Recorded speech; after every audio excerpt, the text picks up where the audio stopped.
Our next house today is at 523 South Main Street.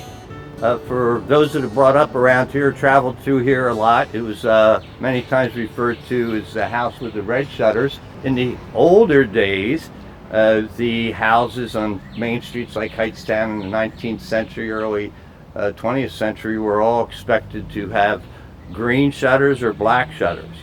So with this house having red shutters, it was sort of a rogue as regards to the owner at that time putting on red shutters. So that's why many people refer to it. It was built in 1853 during a period of time that this part of South Main Street in Hightstown was not Hightstown. It was still East Windsor Township. The border of Hightstown actually stopped at what we now know as Petra Road. This land was owned by the land itself by a Reverend Asher Moore and his wife Amelia Moore. For those that watched a prior video, you may remember that they owned a house on the corner of South Main and Etcher Road. They actually had 3 sons who tragically drowned in the ponds that we now know today as the Meadow Lake ponds, all falling through the ice, but actually on 2 different occasions.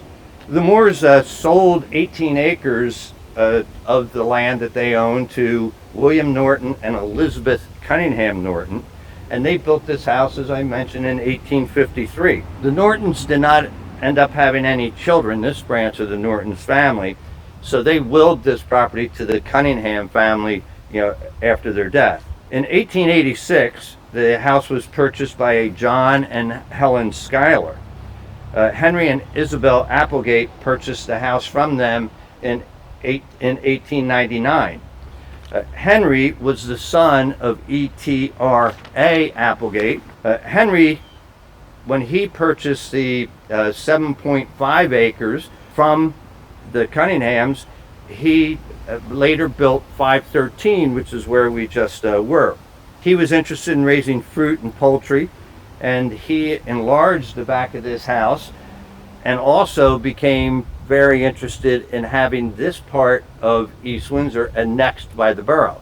Back then, you did not get municipal services unless you were part of a township or borough that provided the same, and a number of the owners that were building in this far area out of Hightstown, wanted some of those municipal services.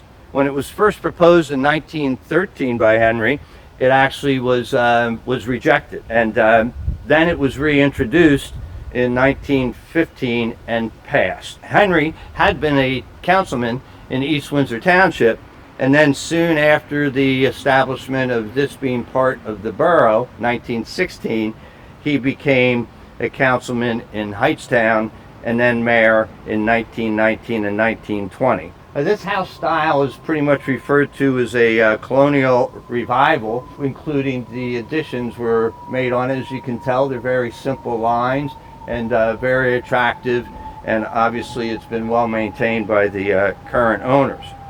From 1908 to 1959, Henry and Isabel subdivided the property and sold 41 lots, mostly one at a time, which was very normal from that part of the 20th century. Farmers tended to make money by selling off lots for building. Most of these lots fronted on South Main Street and Etcher Road. In 1938, they created Orchard Avenue, which is right behind us, and extended Orchard Avenue in 1952 and 1956. And it was named that after Henry's orchards. Schuyler Avenue, which is only a couple hundred yards from here, was named after the early owner of this ground named John Schuyler, and that road was opened and built in 1956, which tied into Orchard Avenue.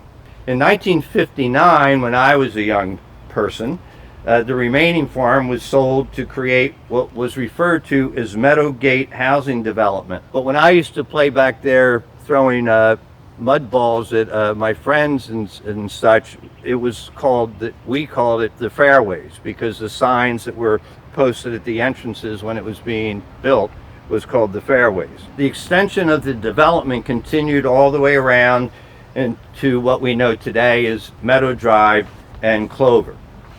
Emily and Mary Louise Skehan purchased this farmhouse in the adjacent lot number 519 in 1933. Richard and Emily Adams purchased this house in 1944 on the same day that Prescott and Grace Barrett purchased the 519 lot. Prescott and Grace built a house on 519, and he also, coincidentally, probably not, worked for the First National Bank of Hightstown, which of course is where Thomas Applegate worked, and Prescott was assistant cashier. Richard Adams had lived down in Riverton, New Jersey, but Dick, as he was referred to, had a business on Hickory Corner Road that was a marketing business for produce. And during World War II, even though he was exempt and got as many gas ration cards as he needed, he and his wife thought that as their contribution to the war effort, they should move closer to his place of business. So thus they bought the house here in 1944. They later sold to Mr. Dudley and Diane Greer in 1984, and then 2 years later it was sold to the current owners, which is Dr. and Mrs. Smith. Dr. J, as most of us refer to him, was raised in Hightstown on Stockton Street and right behind here on Orchard Avenue. Robin was raised in Pennsylvania. Again, a well-maintained and well-loved house, both buildings and grounds, and it certainly is a property that's always recognized by people traveling on South Main Street.